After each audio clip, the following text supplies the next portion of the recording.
মাস্তানি করিও না রে ভাই, যৌবনের বাহাদুরি দেখায়ও না। এই দুনিয়াটা কিছুই না রে মুমিন, এরা আমার নবীর উম্মতের দল, মাস্তানি করিও না ভাই। দেখেন আপনাদের মতন একটা যুবকের আমি করুণ ঘটনা আপনাদের সম্মুখে তুলে ধরবো। দুইটা ঘটনা আপনাদেরকে বলবো রে বাবা, আপনারা যদি ধৈর্য ধারণ করতে পারেন, আমিও জানছি ঠান্ডার রাত্রি, দুইটা ঘটনা আপনাদেরকে বলবো বাপ। এই দুইটা ঘটনা আমি সংক্ষিপ্ত আকারে টেনে যাব। মুসলমান যুবক রে, ও যুবক ভাইয়ের, আমার কালেমার ভাই, আমার মা খালারা গো, দিলখানা একটু নরম করে দিবেন মা। আমার মা ও মা, আপনিও একজন মা, আমাদের ইমাম সাহেবের মা ও মা, তুমিও একজন মা, খাজা মাইনুদ্দিন চিশতি রহমতুল্লাহ আলাইহির মা ও মা, তুমিও একজন মা। মা গো, এই দুনিয়াটা কিছুই না রে মুমিন। আল্লাহর একটা বান্দা ছিল, যার নাম ছিল বাবা আব্দুল উজ্জা। এই আব্দুল উজ্জার ছোট্ট অবস্থায় তার মা জননী দুনিয়া থেকে বাবা বিদায় হয়ে যায়। তার মা জননী যখন মারা গেল গো, এমন সময়তে তার বাবা দ্বিতীয় বিবাহ করলো। দ্বিতীয় যখন বিবাহ করেছে, আব্দুল উজ্জা সতার মায়ের কাছে টুক টুক টুক টুক করে বড় হচ্ছে বাবা। এমত অবস্থায় যখন টুক টুক করে বড় হচ্ছে, এমত অবস্থায় তার বাবাও দুনিয়া থেকে বিদায় নিয়ে নিল। তার আব্বা জান বিদায় নিয়েছে। এ মুসলমান, যার দুনিয়ার জমিনে মা নাই গো, যার দুনিয়ার জমিনে বাবা নাই, তার মতন দুঃখী কেউ নাই। কবি বলছেন, বাল্যকালে এ মা বাবা যার মহারে রে, তাহার মতো দুঃখী নাই রে জগতে, তাহার মতন দুঃখী নাই রে জগতে।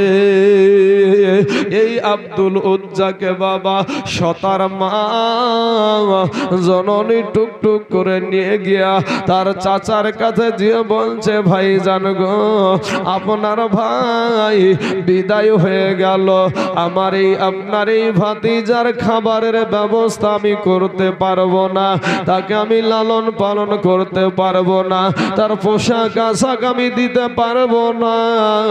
ও ভাই, এই ভাতিজাকে আপনার কাছে রেখে দেন। আব্দুল উজ্জা এবার চাচার বাড়িতে বাবা লালিত পালিত হতে শুরু হয়ে গেল।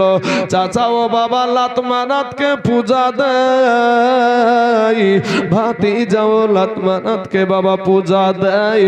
এ মুসলমান, এই করতে করতে করতে যখন যুবক হয়ে গেল রে বাবা, এমন সময়তে একদিন চাচা খাবার খায়, ভাতিজা কিন্তু মুখে খাবার তুলে না, ভাতগুলা শুধু নাড়ছে, খাবারগুলা শুধু নেড়ে যাচ্ছে। এ মুসলমান কালেমার ভাই, ও যুবক ছেলেরা, তোমরা একটু শোনো রে ভাই, ও নওজোয়ান তরুণেরা, তোমার আল্লাহকে দেখে ভয় হয় না, কিন্তু তোমার মতন যুবক ওই আব্দুল উজ্জা চাচা ডাক দিয়া বলে, ভাতিজা খাবার কেন খাও না? তখন এবার চাচাকে ডাক দিয়া বলছে, চাচা গো, ও গো চাচা, অনেক দিন থেকে আমি একটা কথা বলবো বলবো মনে করছি গো চাচা, কিন্তু সাহসে গোলায় না। আপনি যদি নির্ভয় আমাকে দেন গো চাচা, তাহলে আপনাকে আমি কথা দিচ্ছি, আমি কথাটা বলে দেব। বলে, কোনো ভয় নাই, বলে ফেলো। ডাক দিয়া বলছে, চাচা, চাচা গো, ওই আব্দুল্লাহর বেটা মুহাম্মদ মানুষটা কেমন গো চাচা? চাচা একটা দাব দিয়ে দাঁড়িয়ে গিয়ে বলছে, ভাতিজা রে, পৃথিবীর জমিনে যদি এক নাম্বার ভালো মানুষ থাকে সেটা হলো ওই আব্দুল্লাহর বেটা মুহাম্মদ। জোরে বলেন সুবহানাল্লাহ। যুবক রে, ও আমার কালেমার ভাইয়ের, আমার মুসলমান মা জননীরা গো, এমন সময়তে ওই ভাতিজা আব্দুল উজ্জা ডাক দিয়া বলছে, চাচা গো, তাহলে সে যে ধর্মটা প্রচার করেছে, সে যে ধর্মটা প্রচার করেছে গো চাচা, ওই ধর্মটা কি মেনে নেওয়া যায় না? ওই ধর্মটাকে যদি স্বীকার করা যায়, এক আল্লাহকে যদি মানা যায়, তাকে যদি নবী বলে মানা যায়, কেমন হয়? চাচা ডাক দিয়ে বলে, ভাতিজা রে, এটা হবে না।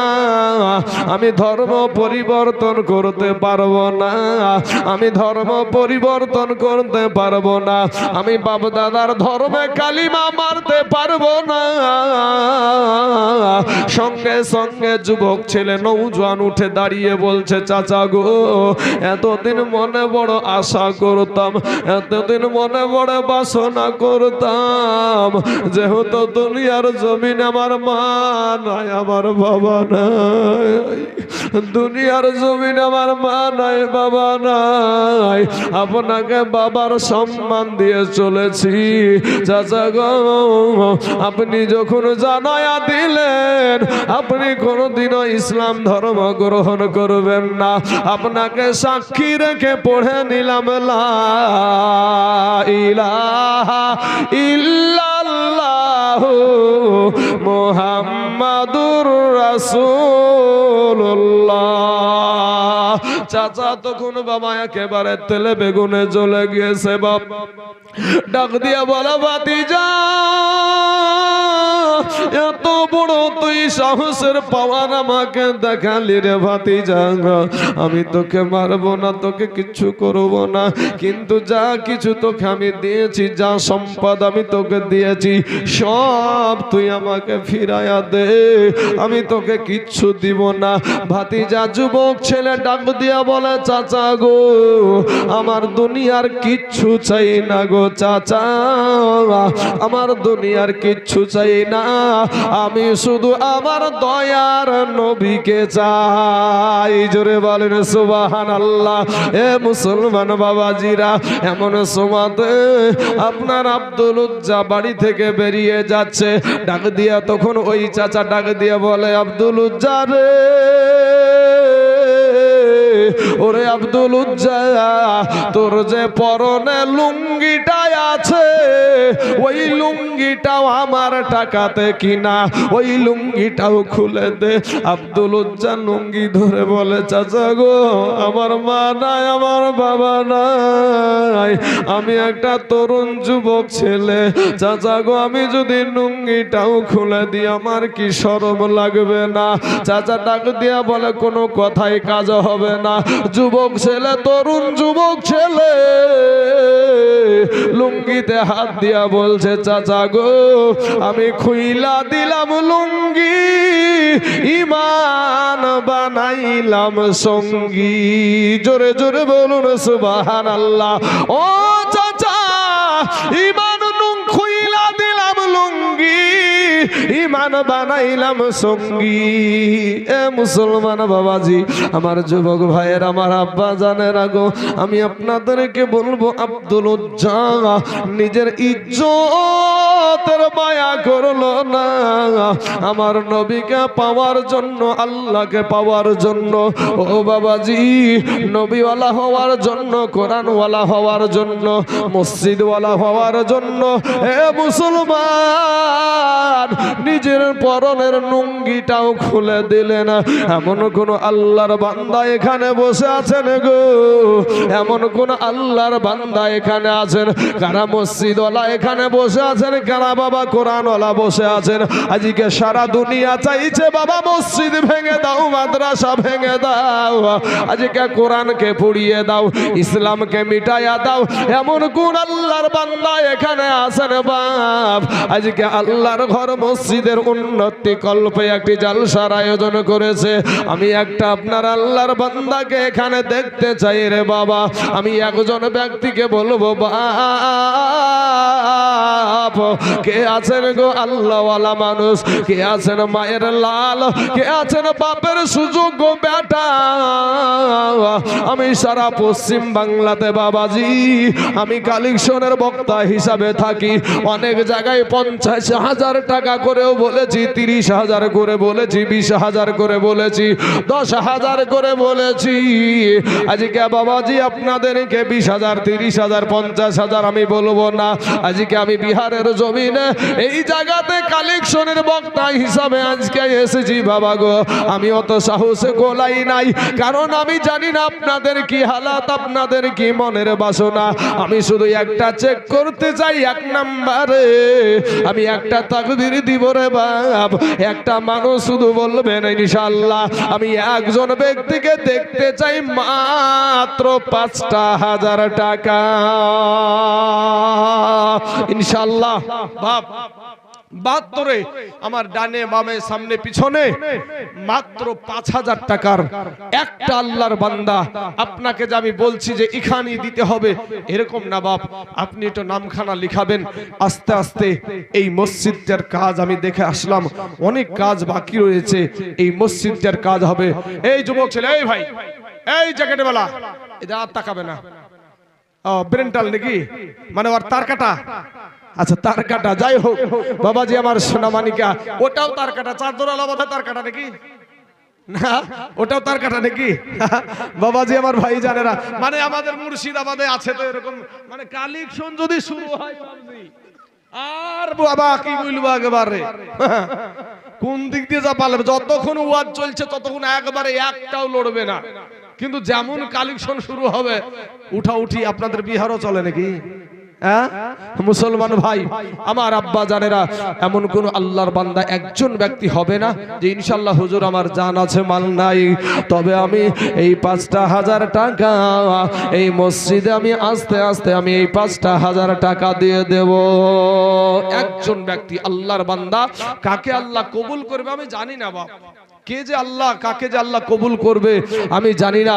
কোন আল্লাহর বান্দা আছেন কোন ডানে বামে সামনে পিছনে যে ইনশাআল্লাহ বলবেন যে হুজুর আমি এই 5,000 টাকা দিয়ে দেব ইনশাআল্লাহ? কোন আল্লাহর বান্দা, কোন আল্লাহর বান্দি, কোন ব্যবসায়িক ভাই, কোন মাস্টার ডাক্তার, কোন মেম্বার প্রধান ইনশাআল্লাহ যে এই আল্লাহর ঘর মসজিদের জন্য, এই ওক্তিয়া মসজিদের জন্য আমি 5,000 টাকা দিয়ে দেব ইনশাআল্লাহ? বাবাজি কোন আল্লাহর বান্দা নাই?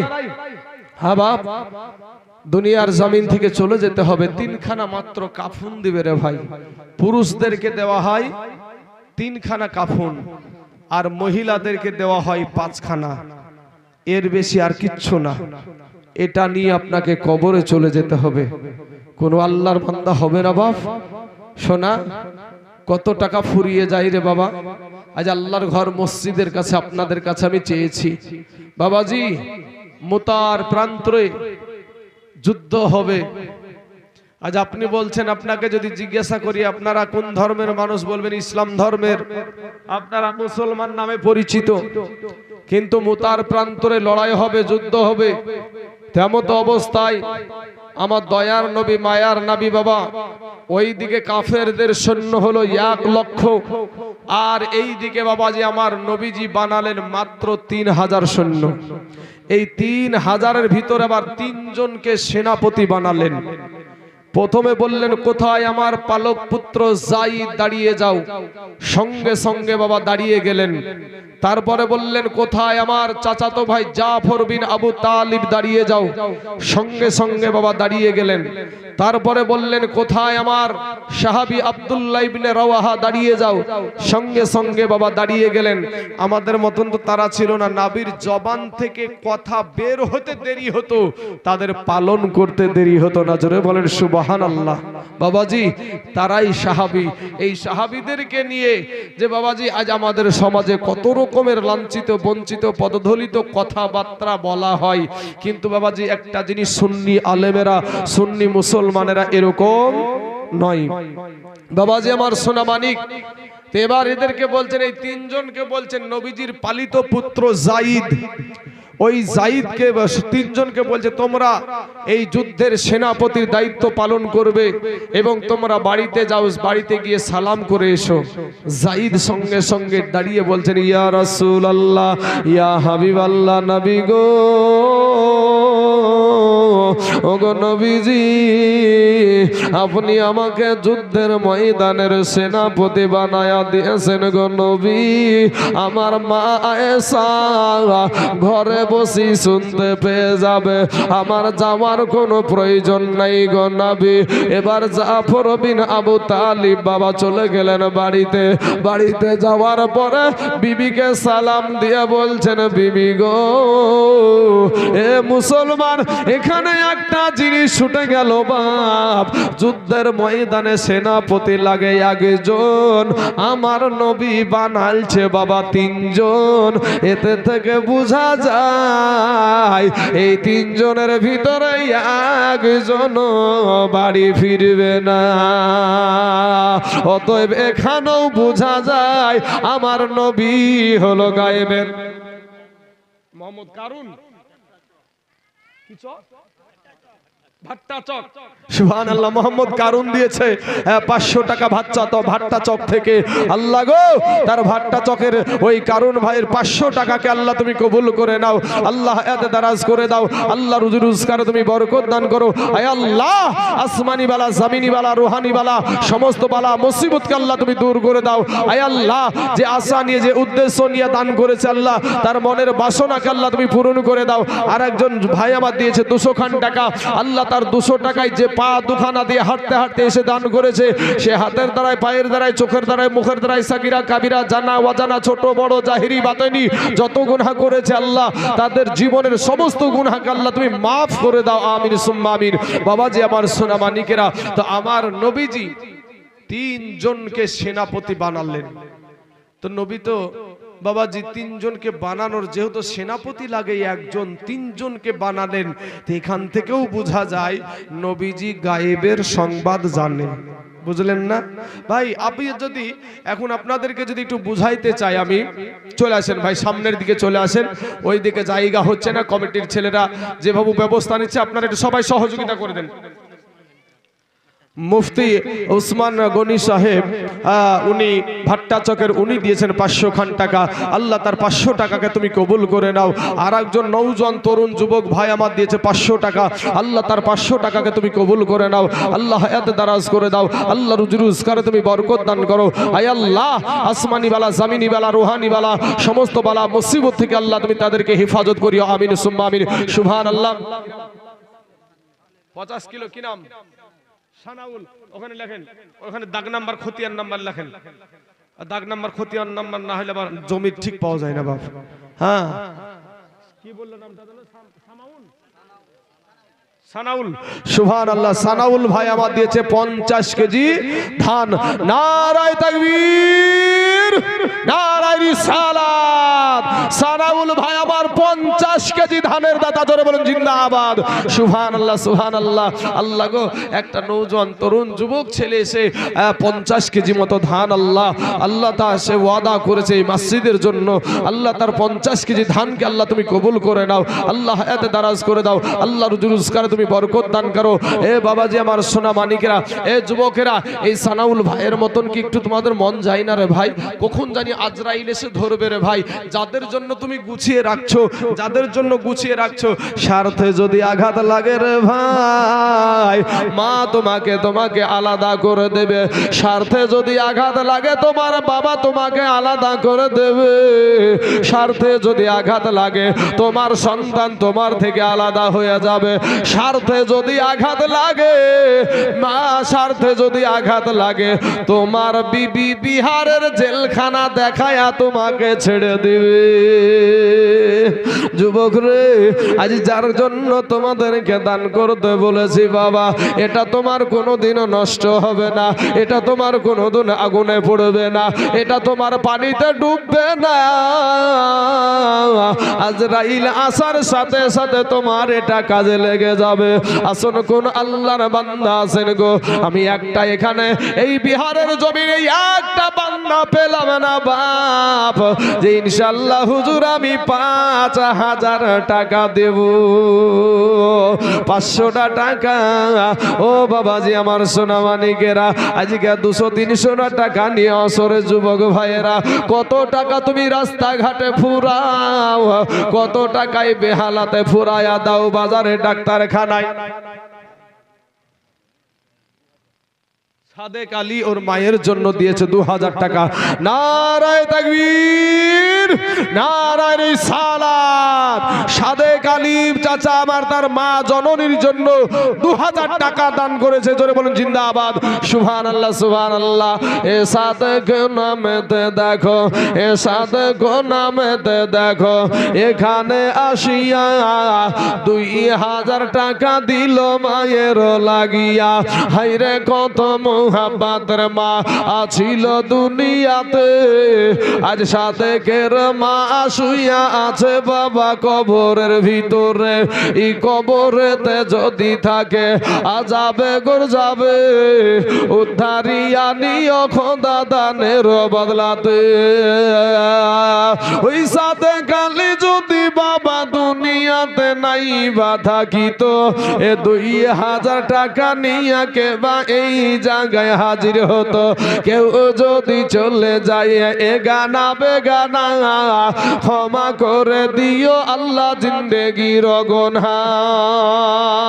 আসুন বাবাজি আমার ভাই জানেরা, আমার মা খালারা গো, একটু মেহেরবানি করে আল্লাহর ঘর মসজিদের জন্য একটু দান করে যাবেন, দিয়ে যাবেন। তো বাবাজি এবার এই জাফর বিন আবু তালিব চলে গেলেন বাড়িতে। বাড়িতে গিয়ে বিবিকে সালাম দিয়ে বলছেন, বিবি রে, ওরে বিবি, আমার দয়ার নবী, আমার নূর নবী, আমার মায়ার নবী আমাকে যুদ্ধের সেনাপতি বানায়া দিয়েছে। এ বাবাজি আমার সোনা মানিকের আওয়াজের সাথে সাথে কিছু শিক্ষণীয় বিষয়ও বলি। যে নবী, এই যে নবী শব্দটা এখন যদি আপনি ডিকশনারি দেখতে যান তাহলে দেখবেন নবী শব্দের অর্থ পাবেন সংবাদদাতা। সংবাদদাতা। তাহলে ভাই রেডিও, এখন রেডিও তো উঠে গেছে নাকি ভাই? তো রেডিওতেও কিন্তু সংবাদ দিত, টেলিভিশনেও সংবাদ দেয়, তাই তো পত্রিকাতেও সংবাদ দেয়। তাহলে বলেন এই পত্রিকা, টেলিভিশন, রেডিও এরা কি নবী হতে পারে ভাই? নাউজুবিল্লাহ, এরা নবী হতে পারে নাই। তাহলে এবার কিছু মানুষ আবার দেখবেন আমাদের মতন টুপিওয়ালা মানুষ বলবে ধর্মীয় সংবাদদাতার নাম হলো নবী। তো এখন আমার পূর্বে অনেকগুলো আলেমেরা ওয়াজ করলো, বায়ান করলো, কোরআন হাদিসের কথা বললো, আমিও টোটা ফাটা জীবনে আমিও কিছু বলছি, তাহলে আমরা ইসলামের সংবাদই দিছি, তাহলে আমরা কি নবী হতে পারবো? নাউজুবিল্লাহ, কখনো নয়। তাহলে এটা বাবাজি এই নবী শব্দের আবিধানিক অরিজিনাল আপনার শব্দের আবিধানিক অর্থ হলো যে গায়বের সংবাদদাতার নাম হলো নবী। জোরে বলে সুবহানাল্লাহ, জোরে বলতে পারে সুবহানাল্লাহ। জিন সূরার 26 এবং 27 নম্বর আয়াত, আলিমিল গায়বি ফালা ইজহিরু আলা গায়বি আহাদান ইল্লা মান ইরতাদা মির রাসূল। আমার আল্লাহ গায়ব কাউকে প্রকাশ করেন না, ইল্লা তবে মান ইরতাদা মির রাসূল, তার মনোনীত রাসূলদেরকে আমার আল্লাহ গায়ব জানাই। জোরে বলেন সুবহানাল্লাহ। এখন আল্লাহ জানাইছে তাই নবীজি জানে। আমার বাপ আমাকে জমি রেজিস্ট্রি করে দিয়েছে, আমার বাপ আমাকে জমি রেজিস্ট্রি দিয়েছে, তো আমি আমার ওই জমির মালিক আমি না রে ভাই? হ্যাঁ, আপনার বাপ যদি জমি রেজিস্ট্রি আপনাকে করে দেয় তাহলে কি আপনি ওই জমির মালিক নয়? হ্যাঁ, তাহলে গায়বের সংবাদদাতা আমার নবী, আপনার নবী। ওই নবী বললেন আপনার তিনজনকে সেনাপতি বানালেন। জাফর বিন আবু তালিব বাড়িতে গিয়ে বিবিকে সালাম দিয়ে বলছেন, বিবি রে, ওরে বিবি, বিবি গো, সোনামণি বিবি রে আমার, জন্মের মতো দেখে নাও, এতদিন তোমার সাথে আমি ঘর সংসার করছি গো বিবি, বিবি গো, ও গো বিবি, তোমার সাথে আমি এতদিন ঘর সংসার করছি গো বিবি, হয়তো তোমার